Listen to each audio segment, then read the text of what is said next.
Hello everybody, Jopi Spider Traveling Arena here, and no traveling video on this one. Today I just wanted to do something that's a bit personal to me, a big milestone in my life, so you don't bear with me.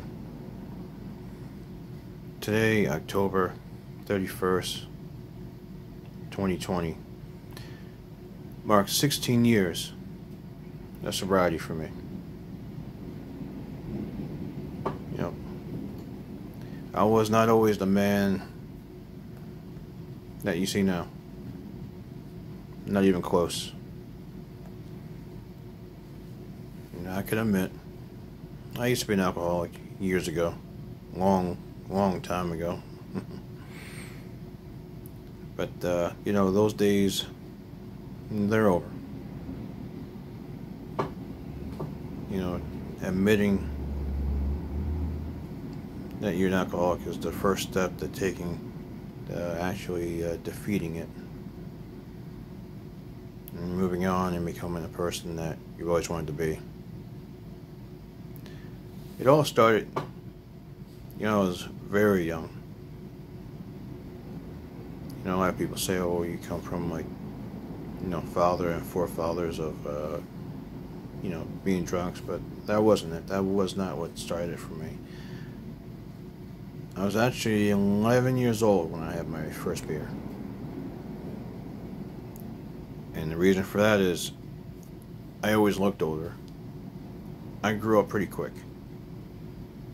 You know, 11, 12 years old, you know, I used to always get mistaken for a grown man. I started growing facial hair. You know, I was about 6 feet, so I was about as tall as most adults. So, you know, yeah, good and bad. But yeah, I was 11, and I used to do construction work, doing masonry, getting paid under the table. You know, go to strip bars. You know, there you gotta buy a drink. So, you know, start drinking beer. You know, I'm 11, 12 years old, drinking beer. I'm in the strip bars, shooting shit with the grown men, talk about sports, and, you know, got feeling up on grown women. So I was living the life, living the dream. But drinking in the bars, you know, it's not where it all ended. And eventually, like I said, I always looked older, so, you know, me and my friends, you know, I was the cool one because I was always able to go into the liquor stores, never got carded, you know, and buy whatever I want. Enough for everybody, shared stuff. You know, we hang out on the porch or, you know, my buddy's garage and, you know, get drunk, drink beer and stuff. And, you know, I started drinking more on my own. Didn't have the best childhood. It was real shitty, it really was. And sometimes I would drink and get drunk and hope I wake up and to a different and better life. Wasn't always the case, but I still did it. Now later on, you know, I'd still drink. But luckily, you know, I never had a DUI. You know, I never got into a wreck. You know, I was very fortunate there because there are times where I was never outright drunk, but I have been buzzed. And, you know, they say buzz is basically like the same as drunk driving. But, you know, I was buzzed, and I knew I was. Knew I was under the influence of alcohol, and still drove. Like I said, I've been lucky that I've never had an incident or accident where someone was hurt, injured, or even worse, killed. And even more fortunate that I had the bosses I had, because there were a couple times I'd come into work and I'd be wasted. You know, I'd be hammered. But they were party animals themselves, and they could kind of identify with it. You know, man to man, or, you know, you went out, you had some beers, you know, go home. Very fortunate. that I didn't lose, the jobs I had. Did not always make the best decisions, not blaming it all on drinking and stuff, Didn't have it all up here. Wasn't mature. Sure, I was age-wise, but up here, no, I was still just a young kid, reckless. Didn't care. It all started with beer, and I started hard liquor, and when I got a hold of the moonshine, now it was a whole new world right there. Whole new world. And I remember one time I had this one job I was getting paid on like Tuesdays, so it was basically get drunk, party on the weekends, go broke, get paid on Tuesday, repeat. And it was like over and over and over. Heck, my friends used to call me Six Pack. I always kept a cooler of ice and cold beer in the back of my pickup. And it wasn't uncommon to come into my house and I'm passed out on the floor. Just knocked out. But that was the life I was living at the time. Put a strain on me, I admit, especially financially. I was just blowing money like crazy. Blowing up my damn credit cards, maxing them out. Just, going to the ABC store or, down south, and up here going to the liquor store. Like I said, not putting everything on the drinking, but it also put a strain on a couple of my relationships in the past. I'll admit I've hurt some good women. I'll admit I was wrong. Never to the point where I got drunk and, I beat on any of my girls that I dated. I've never done that.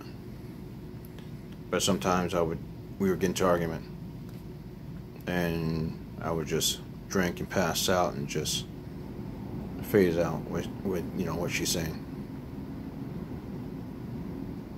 Which I was wrong for. Like I said, I've done it numerous times. Get drunk, pass out. Basically arguments over, blah, blah, blah. You're just talking to a dead corpse at that point. Should have been a man about it. Not bother drinking, just talk about the problem and straighten things out. Like I said, in here, just wasn't right. Well, it wasn't mature, put it that way. It wasn't mature. So, now I want to say October 31st, 2004. I decided to change things, and I went ahead and drank my last Corona, and that was it. It was a done deal. I decided no more drinking, no more partying. That's it.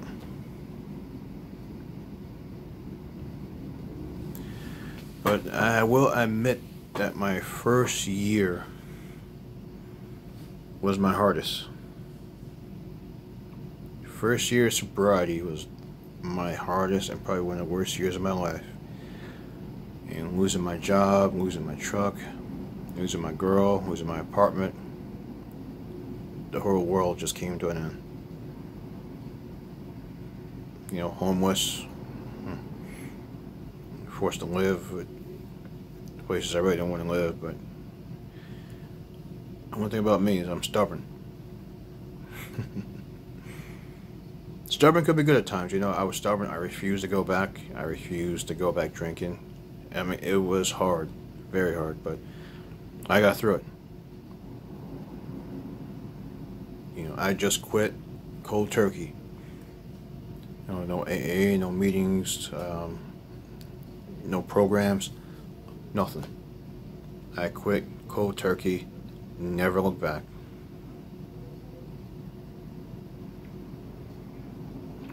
I go in bars and I just have a soda or cranberry juice. people drink around me, but oh, I don't mean to drink. I'm like, no, go ahead. I mean, drink around me all you want. It doesn't faze me. You know, I'm not going to relapse. I'm not going to crave it.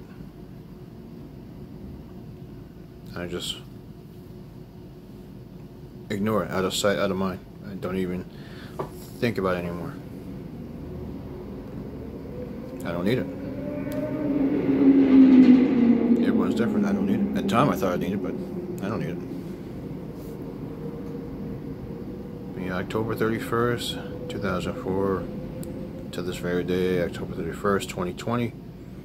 16 years clean, and trust me, I'm keeping it going until my casket drops. Staying clean, living the life of sobriety. You know, over the years, it's been good to me. The first year was hard, but after that, it's been good to me. More importantly, I want to thank you for your support. Thank you for your loyalty.